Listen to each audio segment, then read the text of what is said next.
Hello, welcome back to my channel. It's Christopher Taylor with Sovereign Harmony Astrology, going over the month of February 2026. It is a potent month for sure. I mean, we obviously have our full moon and new moon. In this case, the new moon is going to be an eclipse, but lots of big shifts happening this month.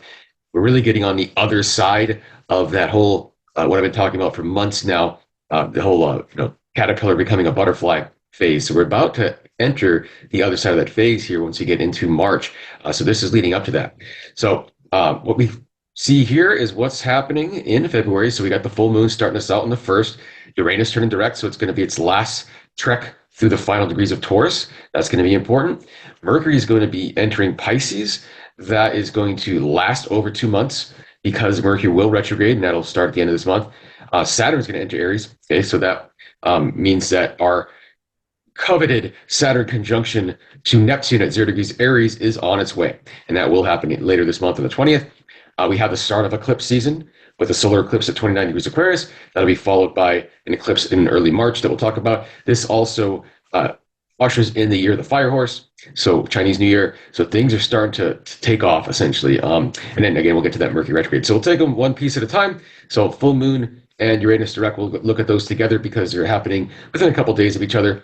So looking at the full moon first, it's going to be a full moon at 13 degrees Leo, opposing pretty much every personal planet and Pluto. Okay, and all of these personal planets have just met with Pluto in Aquarius prior to this full moon. So in the last few weeks, that has been happening. So we can think of that as like a reinvention of different layers of our personas. You know, our thinking, our hearts, our souls, our action. Okay, so there's almost like this new expression that wants to be birthed, and that's really what's signified by this full moon in Leo. Leo is that sign of expression. Okay, so what Pluto has done to these personal planets in the last few weeks might have been under the surface. Pluto is very much an underground kind of an influence, but now things want to come out to the surface as a new expression that reflects everything, everything that has transformed within us. So we might be surprised at ourselves, how we end up expressing ourselves here. So as just when we start the month, we might find ourselves interested in things we weren't interested in before because of that internal transformation. We might find ourselves with this urge to share and to interact in ways that we're not used to doing. And it's all because, again, an inner tune-up has essentially happened with Pluto influencing all the personal planets. So it should be interesting. Look for that around with other people as well, people that are just kind of coming out of their shell, essentially. That's really what this energy is about. Then we have Uranus here, not really related so much to this energy, except for the fact that it is a co-ruler of Aquarius. So it is actually ruling all these planets in Aquarius right now. And but I'm just putting it here to note that it is turning direct on February 3rd. It's at 27 degrees Taurus. When it leaves Taurus in April, that's it. We won't see it in Taurus again for another 80 years or so. So all the outer planets, again, are entering their new signs. We got that preview of it in 2025. Now we are going to be in for it, especially as we get through the springtime of 2026. And so think back 2018 when Uranus entered Taurus. Anything on a personal level, especially when it comes to like self-worth, earnings, that kind of thing, like a whole new world, a whole new way of looking at security and comfort. Okay, so this has really taught us that. And on a global level, look for global finances to go through potential upheavals here in the coming weeks as we move through April. So Uranus and Taurus is kind of cleaning up the old money systems and whatnot. So we could see some crashes here in the next several weeks. So just keep an eye out for that. Next on the docket, I don't have a chart for this. We'll just talk about it here. So Mercury, again, enters Pisces. It's going to be there for a couple months because of the retrograde that we'll talk about in a minute. And so we could think of that. That's very significant because we've just had Neptune exit Pisces. Neptune was in Pisces since 2011, 2012. So 14 years of Neptune in Pisces just ended this past week on January 26th when Neptune entered Aries finally. And that'll be with us till 2039. So if you follow me, my weeklies, I would go over that pretty extensively. But that's a huge shift with the end of the zodiac to the beginning of the zodiac. And so now we have Mercury entering Pisces. And I'm looking at this energy like a Roomba like a Roomba, you just turn it on, it runs around the floor, picks up all the dust and the dirt and all those things kind of automatically. So Mercury's going to be acting like that, especially during its retrograde phase. It's like it's moving through the sign of Pisces to get any of the remaining dirt. Neptune's been in there for 14 years. Saturn's been in there since spring of 2023, so about 3 years. Okay, and Saturn's going to enter Aries here for good here on February 13th. So in fact, so about a week before Saturn enters Aries, that's when Mercury enters Pisces. So it's almost like Saturn being the stickler to the rules like it is. It's like, I'm not leaving Pisces until I know Mercury's here to clean things up. And that's kind of what's happening here. Saturn kind of hands it off to Mercury and says, all right, Pisces is all yours now. Neptune did its thing. I did my thing to correct some deceptions that Neptune had to do with in Pisces.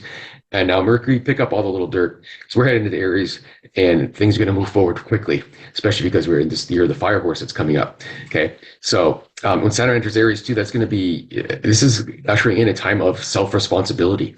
Okay. So we're running on new rules, kind of like what Pluto is kind of, transformed us internally. And then this full moon is this expression of that new transformation. So it's like a new set of rules we're living by. Okay. Saturn is taking responsibility for that new set of rules that we're living by. And it's conjunction with Neptune that we'll get to, that really is taking responsibility for anchoring in our true selves, our true nature, and all that it is here in this life. So it's putting it on our shoulders, essentially, right? So if we want to be who we are, it is up to us. It is our responsibility. So next on the list, we have the solar eclipse, 29 degrees Aquarius. And again, that ushers in the year of the fire horse. So here's what that looks like here. Here's the sun, moon, and there's that north node. I mean, it is a little far off. It's just close enough. It's a partial solar eclipse. It's not a total solar eclipse because the north node is actually still in the sign of Pisces. It's just close enough that it counts. It's close enough to block the sun. In other words, but really the only major thing that is aspecting is Uranus and Taurus, that same Uranus that will have just started turning direct, so barely moved, still at 27 degrees of Taurus. And so being in Aquarius, squaring the ruler of Aquarius, I mean, this is like opening brand new doors. Like I said, we've been in this caterpillar phase. The last set of eclipses in September really represented that.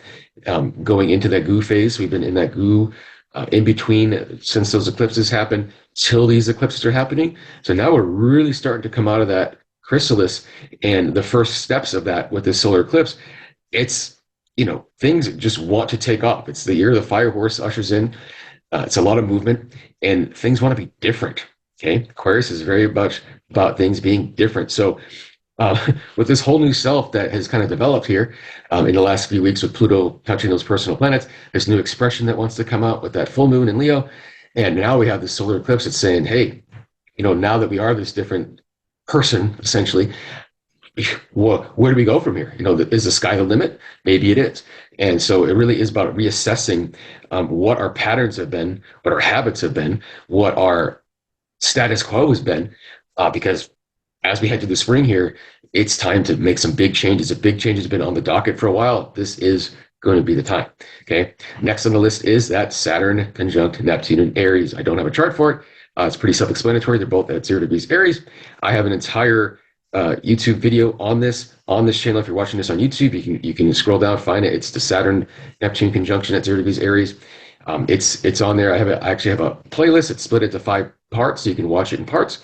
Okay, it's a little long, but it's because we're getting into the details of the Saturn-Neptune conjunction cycle in general, and then what it could mean for this one coming up. But in general, I mean, this really is, a once or twice in a lifetime kind of situation. The last Saturn-Neptune conjunction was 1989. Now, that was in Capricorn. That was coinciding with the end of the Iron Curtain, the end of the Berlin Wall, and all that. We've been in a state of globalism since then with that, conjunction in Capricorn representing that. Now with it in Aries, this is putting, again, the responsibility back to ourselves. So there's a sense, especially when it comes to like mainstream media, for example, we're reaching a critical mass threshold where more people are trusting independent narratives, which is what Neptune and Aries really is. And they're taking responsibility, Saturn, for their own sort of fact checking and things. So the trust in the mainstream media is coming to a cliff, and it's not going to have the same power that it had say, especially with Neptune in Pisces these last 14 years, where there's been, nothing but propaganda and dividing people. So the opportunity for us to come together is going to be based on our willingness to take self-responsibility. And part of that is accepting that we might have a different opinion than someone else and allowing that to be okay instead of falling for propaganda that gets dumped on us from the mainstream media that says, hey, pick a side and the other side is your enemy. And, as if leaders in power are actually, on your side in any way, shape, or form. Okay. So we're really getting the power back to us, especially because this is going to anchor in a sextile to Pluto and Aquarius, as well as that sextile to Uranus when it gets there in Gemini. Okay. And it really is about bringing power back to the people, more freedom of information, and independent responsibility for what the story is, instead of having it dictated from the top down. Here's the story. Here's what you think about it. Here's what you're supposed to feel about it. And you're either on this side or that side. Go. That's not going to work anymore. It worked perfectly well in the energies that we had, but now this is a whole new world. We're whole new individuals taking responsibility for ourselves. And if we can, forgive ourselves and others, we can realize that we have more in common with each other than anything at the top, any corporation or government entity at the top. So this is big, big, big energy. Don't want to underplay it. Again, I would advise going on my YouTube channel if you're not there. That video, it's Christopher Taylor hyphen Sovereign Harmony Astrology. You can find it. Again, the playlist is there to split it up if you want. It's really worth it. Goes into great detail. So next on the list, we have the Mercury retrograde. So, Mercury goes retrograde 3 times a year for a few weeks. And in this case, it's going to turn retrograde on February 25th. And it's actually going to, when it turns direct, it'll be on March 20th. It'll be within hours of the equinox. Okay. And that is the astrological new year. Okay. And so we have the year of the fire horse coming on board here in February. We have this Saturn Neptune conjunction at 0 degrees Aries coming on board. And we're in a 1 year numerologically. Okay. And so everything is all about fiery, moving forward in a fiery manner. And then we have the astrological new year right as Mercury turns direct. So you really can't line that up better. So we know as we get into the spring months, it is go time. It's takeoff time. Okay. And everything's getting set into place now. And it's starting with our internal transformation, our external expression, our willingness to take responsibility, and just kind of going along for the ride. But when Mercury turns retrograde, it'll turn retrograde about 22 degrees Pisces. It'll turn direct at about 8 degrees Pisces on March 20th. Okay, so that zone from 8 degrees to 22 degrees Pisces is going to be where, in your chart, where Mercury is going to be retrograding. So take a look at where that is, and that'll help out. So some of the major aspects that it will make is going to be this repeated conjunction to Venus, which is actually occurring right now. Today is January 29th, and there's actually an exact conjunction between Venus and Mercury right now in Aquarius, but they're also going to make a couple conjunctions here in Pisces as well because of that retrograde.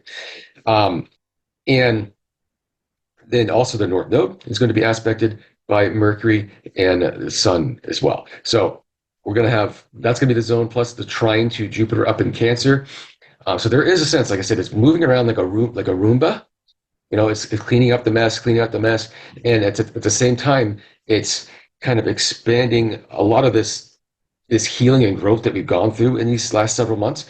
It's helping us integrate that and understand it on a higher level, so that when it's go time, like here's Saturn and Neptune there in Aries now at that time, in late February, and it's like it might be a little unbelievable, hard to digest in a way, how fast things might start moving here in the next few months, how much change may happen in the next few months. So that's both personally and collectively. So the best thing we can do really is just hang on, go for the ride, understand our role a little bit better. We can let this full moon that's coming up here to start the month. That really is an opportunity to get in touch with our true expression based on how we've transformed. And again, taking responsibility is huge, huge, huge, huge, because at the end of the day, we need to be our own foundation, because everything else that rests on that foundation might be changed here in the coming months. So thank you for joining me. Again, Christopher Taylor with Sovereign Harmony Astrology. That is the February 2026 astrology overview. So again, it's all about the new rules based on this new expression, taking responsibility and allowing things to take off, really. Okay, so thanks for joining me, and do join me on my weekly updates. If you watch it on either YouTube, TikTok, Instagram, or Facebook, that is fine. But I do those once a week. If you want more daily verbal posts, that's going to be my Facebook page. So that's going to be Sovereign Harmony Astrology on Facebook. And if you are looking to get a personal reading, I do personal readings. So we can look at where all this is happening in your chart, where the Mercury retrograde is happening, the eclipse is happening, where the Saturn Neptune conjunction is happening. And we can get a better look at what 2026 looks like for you. So thanks again for joining me, and we will see you again next time. Take care.